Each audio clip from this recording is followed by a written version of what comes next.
So we're going to get started anyway. Thank you guys for coming. Of course, my name is Lewis Howell and I'm from an organisation called Revolution Hive. So why am I standing in front of you? Revolution Hive, our mission is to get young people to be more civically engaged. Now, what does that require? To us, we think it requires us to focus on two main areas, and that is to educate and empower young people to have a better sense of self and society. So when we look at self, we're talking about things that are to do with personal development, so things like developing good habits, becoming more productive, being able to build relationships with people. And then on the side of society, we're looking at various things to do with understanding, climate change and gender inequality, everyday sexism, things like mental health, politics, all of these things which apply. And so the reason why I'm standing in front of you today is because one of the team, who was my great friend Saki Mogul, who I used to work with at a national youth charity, actually asked me to come down and run this workshop. And I thought, well, no better way to run a workshop in Manchester than with one of the top entrepreneurs in Manchester. So that hands me over to you, Coyote, man. That was such an amazing introduction. I feel like I already made it. Well, my name's Coyote Damali. I'm a mum and dad's son. Always got to wait for that. Just in case. They didn't get it, did they? Okay, no worries. I'm originally from Catford in South London. Any Londoners? Yeah? You know Catford? Yeah. Yeah, so I'm from Catford in South London. Now I live in Crewe, which is just south of Manchester. So I did my 3-year degree at Manchester Met. So I know you've got a lot of UOMs here. I did my 3-year degree at Manchester Met. I then became vice president of my students' union and governor of my university. Then when I finished my term in office in 2014, I then became a full-time entrepreneur. And just to cut a long story medium, I've got a lot of achievements and awards through that. Like right now I'm classed as one of the top 10 of the top 100 young entrepreneurs in the world. I've been all over the BBC, and very more recently I was on Channel 4 on Come Down With Me. That was aired.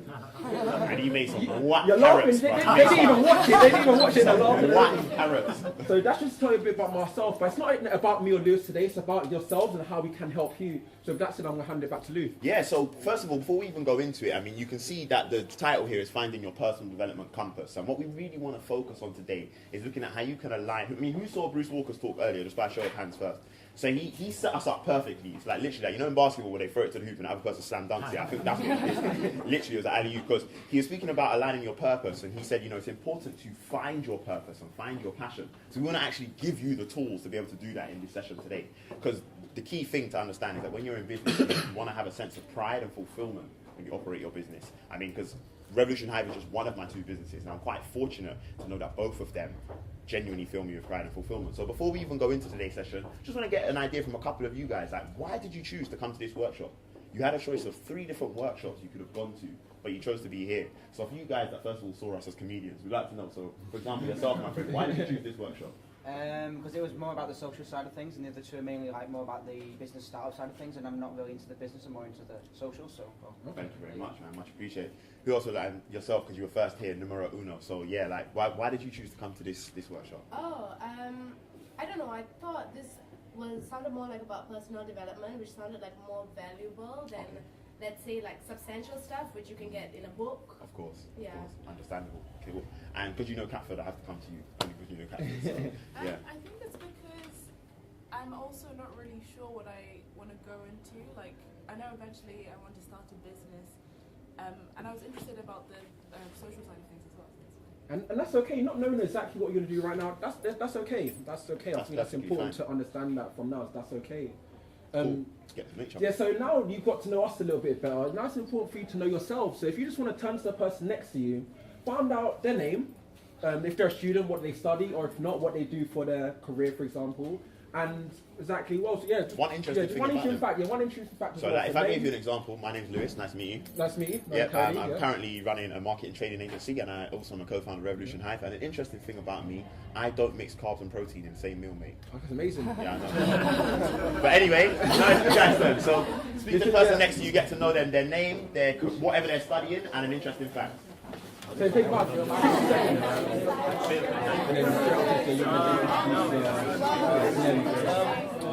Where's your phone? I need to stopwatch. I haven't come upstairs. You got a stopwatch there. Oh, you met a truck. Yeah,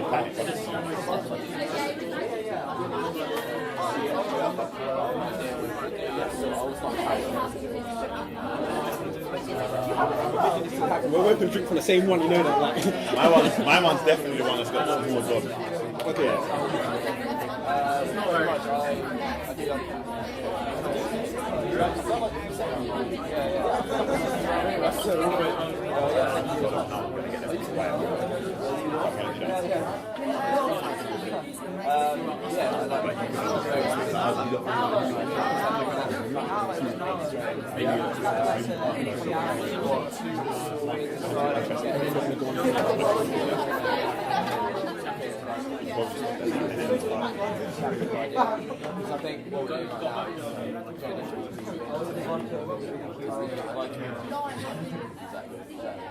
I'll give you another sort of minute, just another minute to wrap that up. That's a big thing, that's a big minute and 40.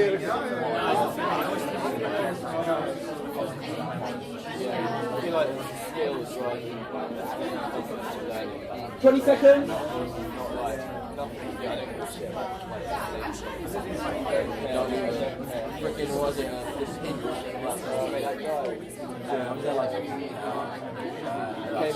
Yeah, we definitely should do the hand things first, then that way you don't have to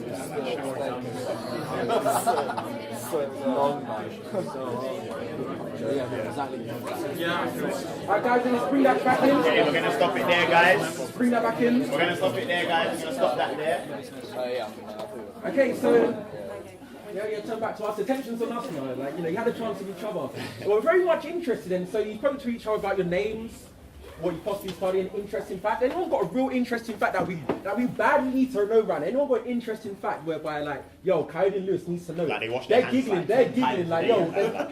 Anyone got any interesting facts they want to share? From your own or your partners? Well, you lot are boring, innit? Like, yeah, you might as well leave the yeah, you know what I'm saying? Like, go home, like. No one's got like something really interesting. Like they've been to like 30 countries in the last like month. Oh, go on in.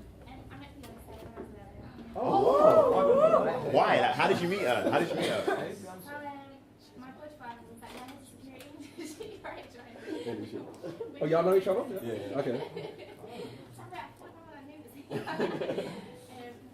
my coach father was like, "I had to security came to UK when I was 11."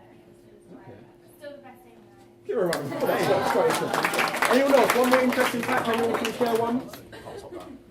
I mean, oh yeah, God, I knew you were giggling from early. Like, I know you had an interesting fact. No, that was about something else, but I might top that. I've shaken. I thought you said shagged. I swear. I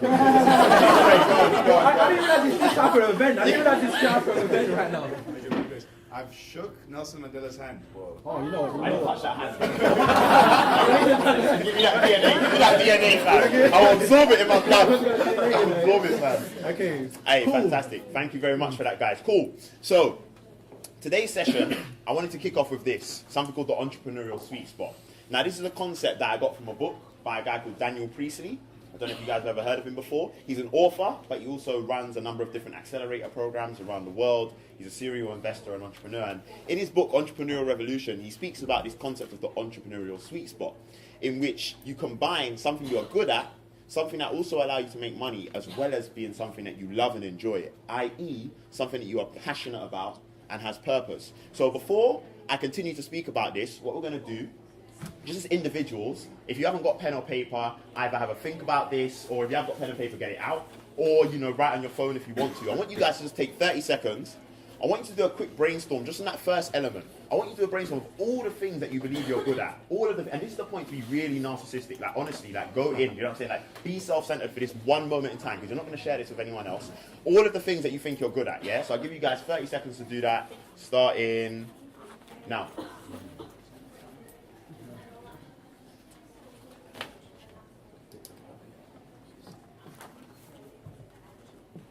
Sharing, caring.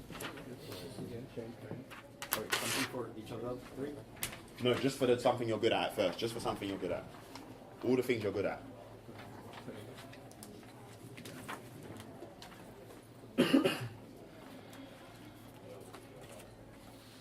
Really think deep, dig deep. Like, don't feel bad. Like Lewis said, don't worry about being narcissistic. Really. I don't care if you think you do your shoelaces the best, like, that's fine. Yeah, as you see, I haven't even done mine, so clearly that's not a skill for me. You want to get to yourself some shoes, my friend.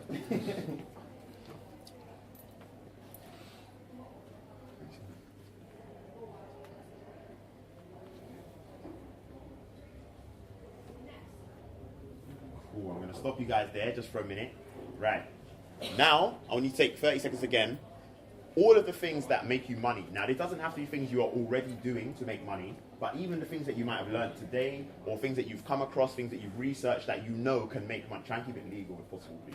But all the things that you know can make money, yeah? So all of the things that you think can make you money, and off you go. I'm sorry, what do you mean? I don't really get it. Something that makes money, so whether it's like a type of business, for example. Does it have to be connected to something that... No. Anything. Directly, like, not connected at all, just something that makes money.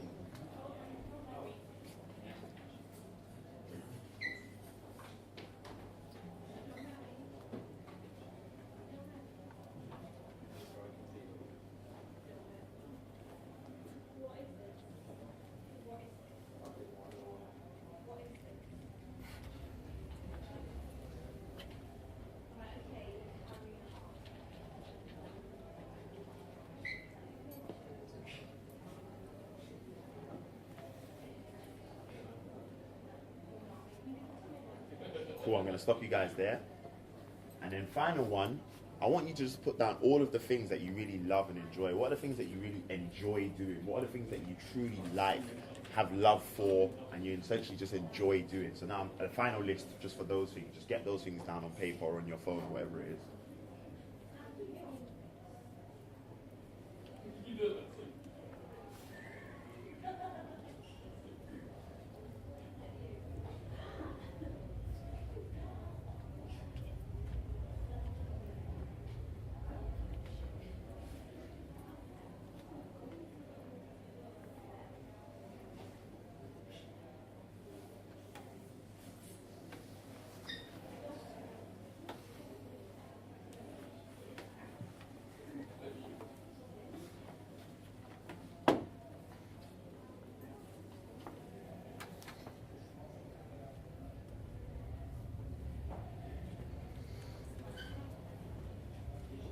Cool, I'm going to stop you guys there.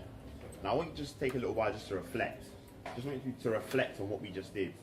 What out of those three elements, you know, just thinking about this for yourself, out of those three areas, was there one in which you found it was quite easy to write? So for example, did you find it was quite easy to write about what you're good at, but you struggled with the things that make you money? Or did you find that it was quite easy to write about what you're good at and what makes you money, but you struggled with what you love and enjoy? So just have a little reflect, look at your list and just have a look and say, okay, well, where did I struggle? Where was my pen flowing quite easily? Where were the ideas coming quite quickly? And then look at which ones, for example, you were stronger at out of the rest of them. I'll give you guys a couple of seconds to just have a little think about that.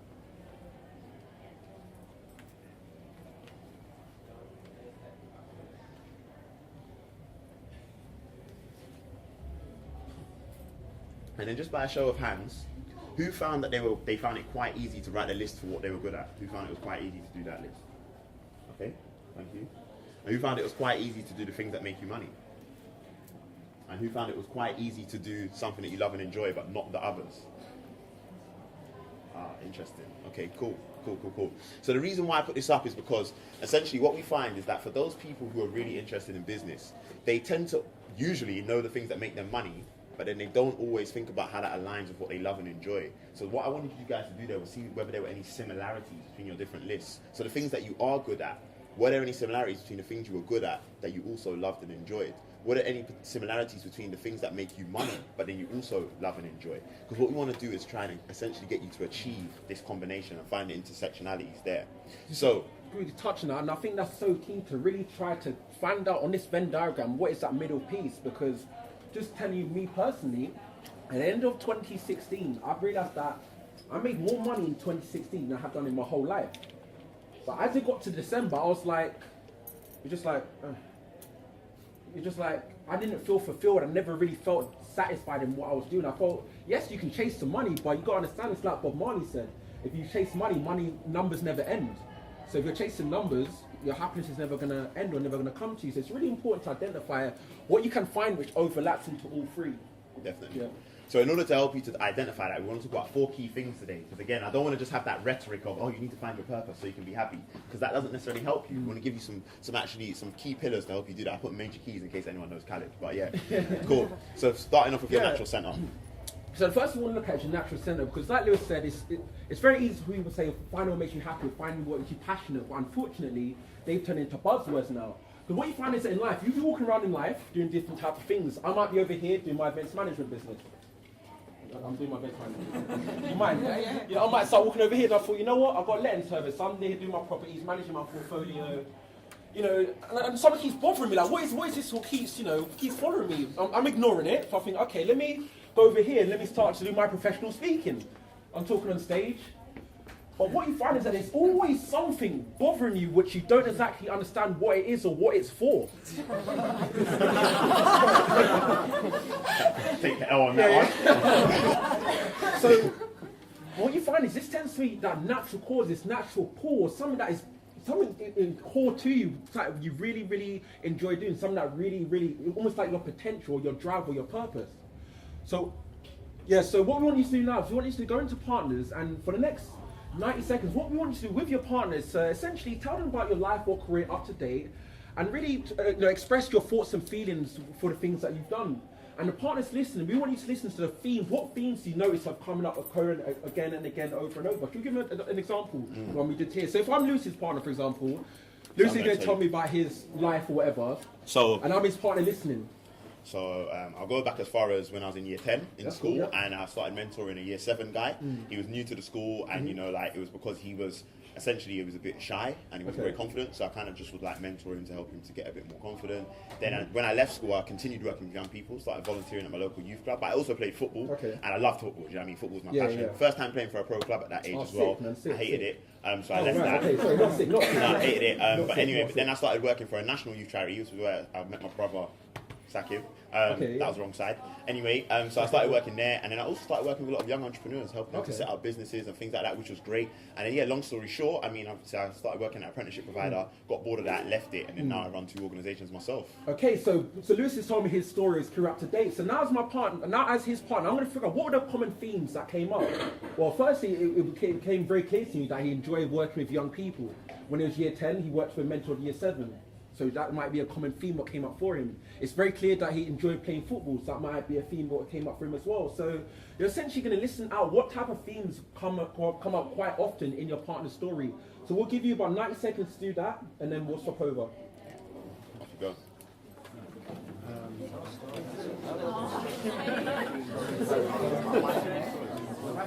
Do you have a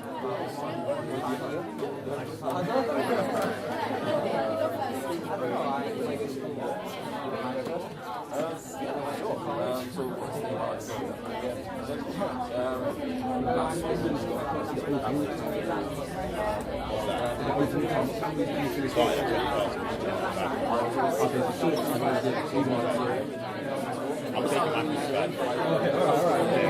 Take a big through. It's not that big through. Big through. Over the time.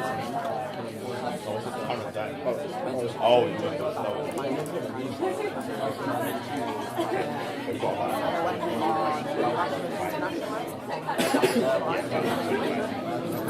So where are we at on schedule?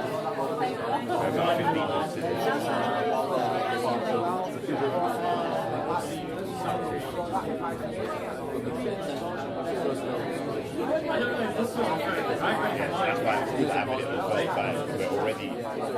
About another 30 seconds with the current person telling the story. About another 30 seconds.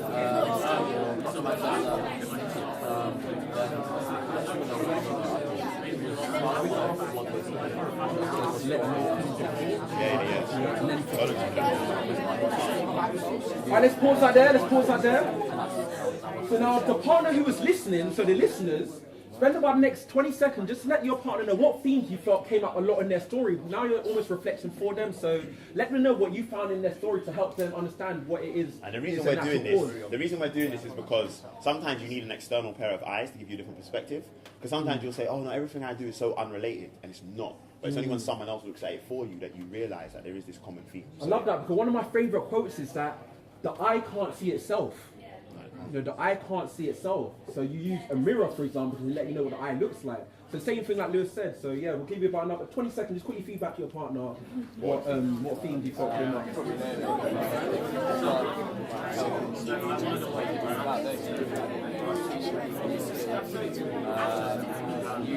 you want to do. Okay, so it's very clear. rugby, are you still like not really Okay, let's pause that there. So swap over. So now the partners. Wait, guys, it's not. Guys over here. So now the partners who weren't telling the story, now tell your partners the story, and then you're going to do the same thing. So give you 90 seconds to do that. So swap roles.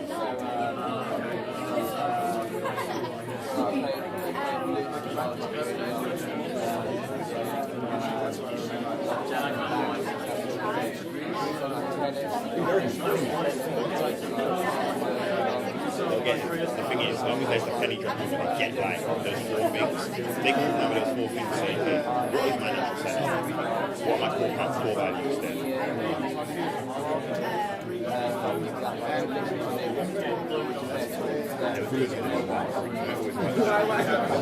Because you look at it, it's literally 2 shots.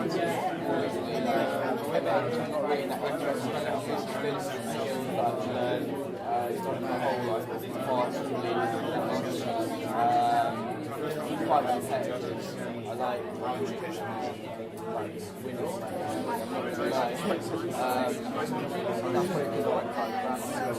We'll give you another 30 seconds left of your story. Another 30 seconds. You're right about the stage, so that we won't be on the stage. No, this is being on the stage. It's just pointless. That makes it less intimate. You know what I'm saying? I know. I think like I like to do this.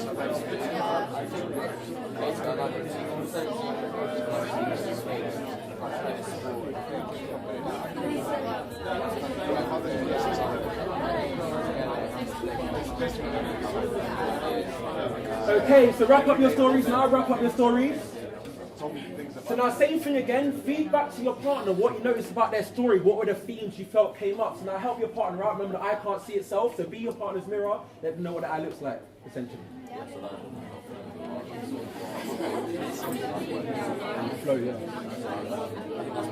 Yeah. So wherever you want to drop flow, you drop flow. So essentially, just wrapping it down. Oh yeah. And I'll value this.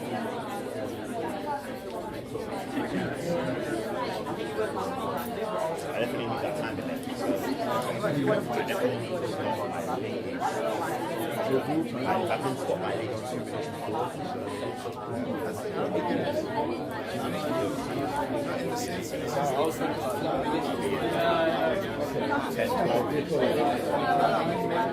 Saying everyone's always going to do that. Started. So you don't want any feedback now. No, don't feedback. You just need to literally say, okay, that reason we did that. Make sure you take that away with his flow back. Keep flow short as well.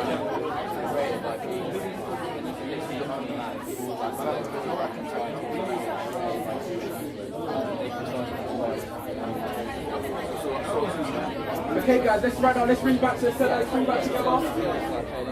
Guys, bring it back together. Guys to my right. Guys to my left. Okay then, so now the reason why we did that activity was to help you to try and understand now what is your natural cause. What is that thing, like Lewis was following me around, what is that thing that you find yourself being pulled to all the time? So you should have a bit more of a greater understanding about what that should be for you individually. Now me coming from a psychology background, I mean I've got a first in sports psychology specifically, but we have psychology units, and I've got published in the process. One psychologist I love to study was a guy called Mihaly Csikszentmihalyi. I'm not going to say his last name, I can't even pronounce it, but he has a concept called flow. And he said that if what you can be doing on a day-to-day basis, you're in flow, that means you're an absolute winner. And what is flow, you might ask? Flow is what happens when you're doing an activity where 1 hour might feel like 1 minute. Well, on the contrary, you realize you're not in flow if you're doing something which is 1 minute, but it's dragging on so much where it feels like it's 1 hour. So that's that element summed up. So that's the first bit of the 4 pillars is your natural cause. Now we're going to move on to the second. So the next one we're going to look at is your values, your core values. And what that helps you do is define your principles as well. Now with your core values, why is this relevant? It's relevant because if you don't necessarily live by values, then you can't necessarily live in pride and fulfillment. You end up potentially, not always, but potentially living in guilt and regret. I mean, the amount of times I've been to conferences like this, you may have heard it from speakers earlier, you may have heard it when you've been to other events, when people say things like, you know, I was running a business and I was making a lot of money, but I wasn't happy. And that's usually because what they were doing probably conflicted with their core values. So being able to identify your core values is massively, massively important. So here's what we're going to do. Putting aside the fact that obviously we're here to work on you as individuals today, because as you saw, this is for your personal development compass. But putting that aside for a second, I want you guys to work with a partner again. And what you're going to do is I want you to take, about 2 minutes or so just to brainstorm all of the tasks, activities, and responsibilities that you think, in your opinion, an entrepreneur will be doing on a day-to-day basis. So all of the things that you think an entrepreneur would do day-to-day in terms of their tasks, activities, and responsibilities. Does that make sense? Fantastic, off you go. So you can do this in partners, if you want. Why don't we just Form a train, yeah. Oh, for a triangle, yeah. Triangles are cool, man. We like triangles, you have to be able to like,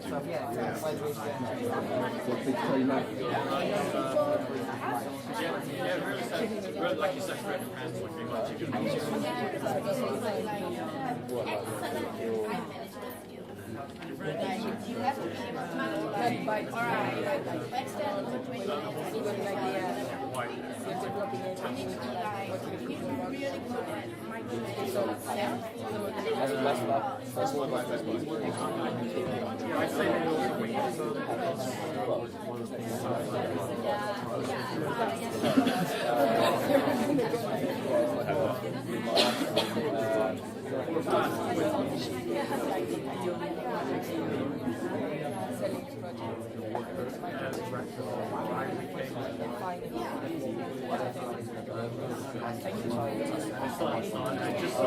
at micromanaging yourself. And I'm going to stop you guys there. I do appreciate we're having to stop you quite quickly every time, and I apologize. Just obviously it's a short session in some ways, and obviously I know that the conference is slightly behind, so we just want to respect the fact that these guys have got a schedule to keep. So yeah, so that was your list for the tasks, activities, and responsibilities for an entrepreneur. Now, I want you to make a list of, individually, what are the tasks, experiences that you've had as well, and activities that you carry out that truly make you happy and joyful. What are the things that you do when you have to carry out a task? Like, for example, it might be walking to your local co-op. That might be like the greatest thing in the world for you. Like, I don't know what it is, you know what I mean? Depending on what you're going to get. But what are the things that you have to do, or experiences you've had, situations you've been in that truly make you happy and joyful? So again, another list for that.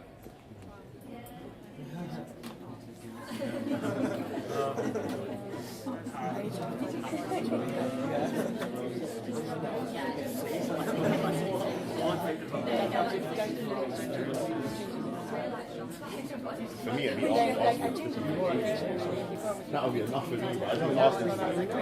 Huh? They sat around here, it's a man in it. You know what I'm saying? With me, it's like to be expected in some ways. if I don't play sport, You can't go to be in champs. Listen, what was win last year? You know what I'm saying?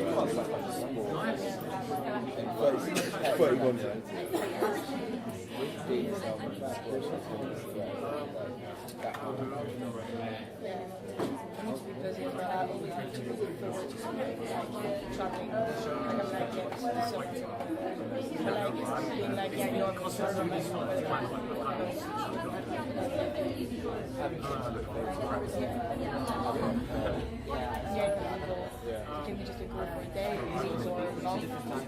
That's true. That does make sense. Can you write it in?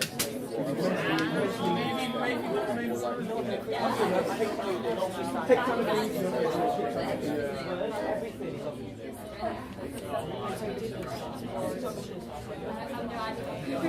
You're king.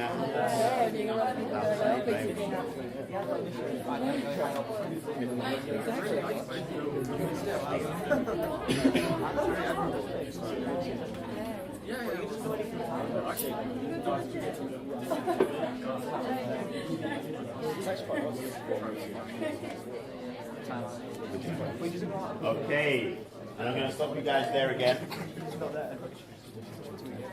Now, just as an opportunity to reflect, I want you to have a look at your two lists. What are the similarities between the things that you think an entrepreneur should be doing or will be doing and the things that truly make you happy and joyful?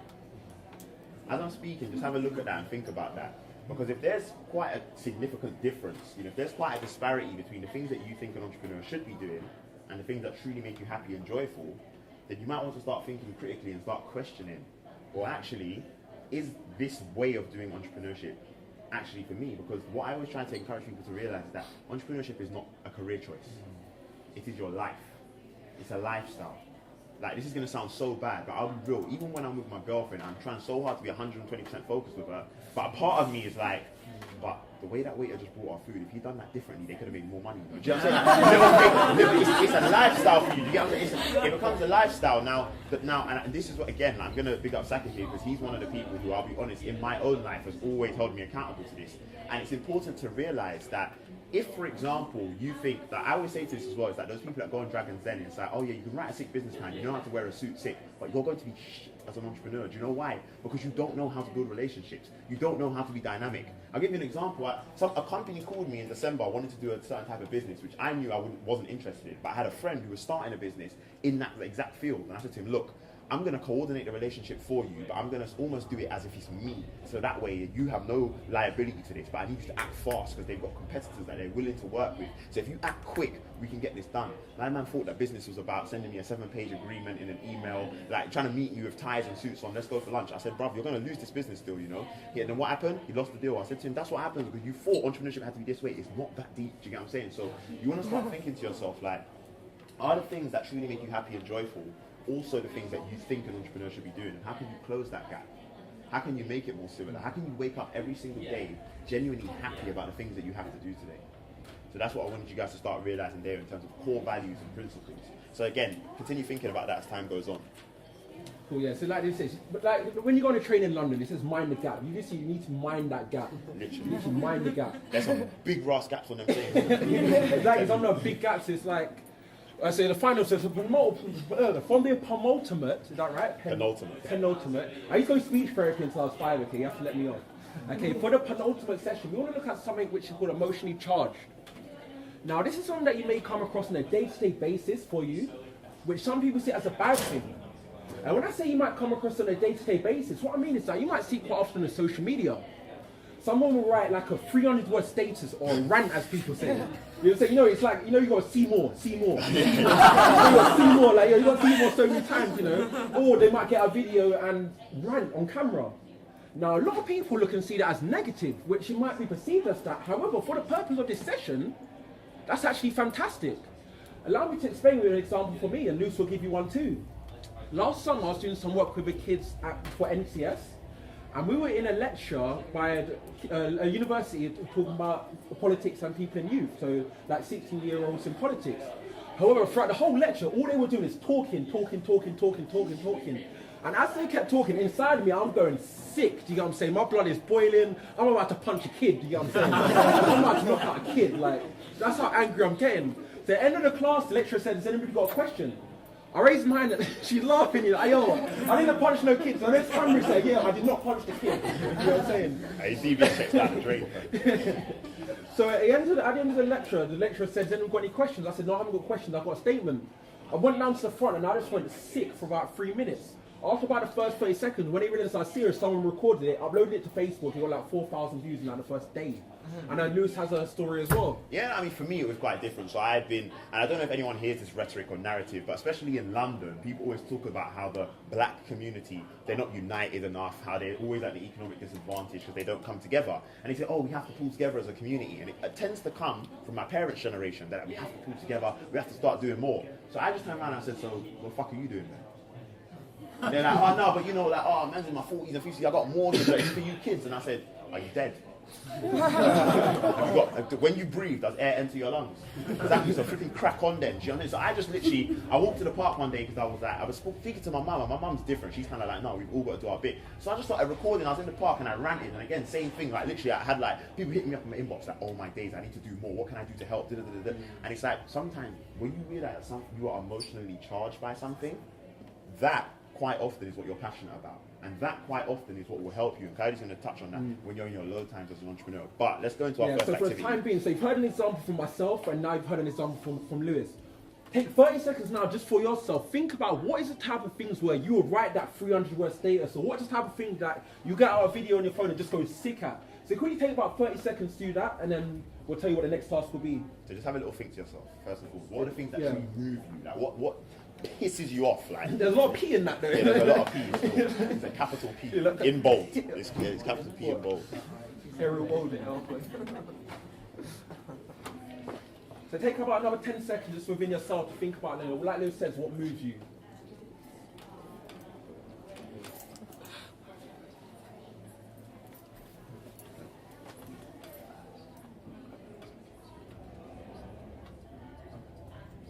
Cool. And then what are you gonna? So wrap up as quick as we can. Yeah. Oh, is it? Okay, cool. So we just do the quick. Just do the quick rant. Okay, so yeah, so the reason why we asked you that, just quickly to summarize, is because what you might often find is that if you're pursuing a business or an entrepreneurial idea, which is something that you're really, really passionate about, where you're absolutely willing to rant about, then that's almost like the perfect idea for you to make a business in. Because what you find, I think Bruce talked about, in business it can be difficult. You will find the low times as well as the high times. But if you're doing something where you're that desperately passionate about, whereby you're willing to rant on camera, willing to put that status aside, when you do have the low times, you're naturally just going to push through because you're desperately and passionate about it. Cool. Yeah. So we won't have time to do the actual activity. But anyway, so the final pillar was careless commitment. And careless commitment, I think, ties quite nicely into what Coyote was saying earlier about flow. I'm going to give you guys an example of myself. I use a journal, right? Not like how people write in their journal telling you about who their crush is and stuff. Not like that, but like a journal to plan my day. I literally plan my day from the time I wake up to the time I go to sleep. And when I do my journal, I am so adamant that I'm going to stick to these timings. I'm like, if I'm doing this at this time, it has to be this. And I'll be honest, when I don't stick to those times, it gets to me. Do you know what I mean? If something overruns, it gets to me. Like, it genuinely gets to me. However, there are certain tasks, there are certain things that when you are doing it, you are so deeply engaged, you are so deeply committed to doing that. You don't care if you have to sacrifice sleep. You don't care if you forget. I forget to eat. My girlfriend calls me most days, like, have you had lunch? It gets like 4 o'clock. Yeah. Obviously, I had lunch earlier. Really, I'm putting it in the microwave, like shit. Like, just in case. Sometimes she just turns up at the office, like, but your container's still there though. So. I told her where the office is. Shit, man. Do you know what I'm saying? Like, so some things you're going to be so deeply engaged with that you will really sacrifice sleep, sacrifice food, potentially even sacrifice friendship, which I don't recommend. But do you know what I'm saying? Don't you think that could consume you too much? Not necessarily. If you're deeply engaged with what you're doing, that means that you're truly going to be successful, because that means that you're truly engaged with it. Now, that doesn't mean not having balance in your life though. Do you know what I'm saying? I think that's one thing to be aware of at the same time. If you can be deeply engaged with something, but also know that you're not neglecting other sides of your life. But for example, let's say you've got a whole day free and you know that, for example, you haven't put time aside to say, for example, see your family or do anything that day, but you're just saying, I'm going to get this done. Then you realize 6 hours has gone by, you've done way more than you dedicated to it. And you're like, oh, like, that clearly shows that you were deeply engaged. I mean, so that my thing is careless commitment, where you're willing to sacrifice certain things to do something. Not to say that you're sacrificing it because you're being selfish, but if you're willing to sacrifice something, that truly means you're carelessly committed. So I did have some surveys that I wanted to do. I'll somehow weave it into the day somehow anyway. But we're going to have to wrap up. So hopefully you guys have got value from that. First of all, I just want to say thank you to you guys, because you guys honestly have been fantastic participants. You know, like, it's always helpful for us as facilitators to be able to work with people who obviously are engaged in the session as you guys were. So much appreciated for that. Hopefully you got value from it also. Just so you know, with Revolution Hive, we have an online community group where you can find on Facebook. It's called the Revolution Hive Community Meetup. You can find us on Facebook. I'll put up the social links in a second. But in our community group, what we do is we also have a monthly meetup. So if ever you guys wanted to make a trip down to London, we have one every other month. We have a meetup. If you can't come to London physically, we do stream some of it via Facebook. And the topic for our next meetup will be patience, which is the theme for the next month in the group. And we also, the following month, will have our online community call. So we run a free call every other month to kind of just look at things that will help people to personally develop. And that one will be on priority. So you can take those dates down if you want. And also, feel free to connect with us on all of the socials. So Facebook, Twitter, YouTube, both Coyote Cod as well as Revolution Hive. You can find us there. My email address is on there. Coyotes is on there. Feel free to connect with us. Thank you guys so much for joining our workshop. Hopefully you got a lot out of it and enjoy the rest of it. Also, and I'll just free guys something. If any of you have anything good to say, if you don't mind Yeah, giving us a please do. testimonial, like if you don't mind doing it on camera, that would be fantastic for us as well. Yeah, or just hit us up on Twitter. Like literally tweet about things that you got from the session, things like that. And yeah, enjoy the rest of the conference. Thanks a lot, guys, man.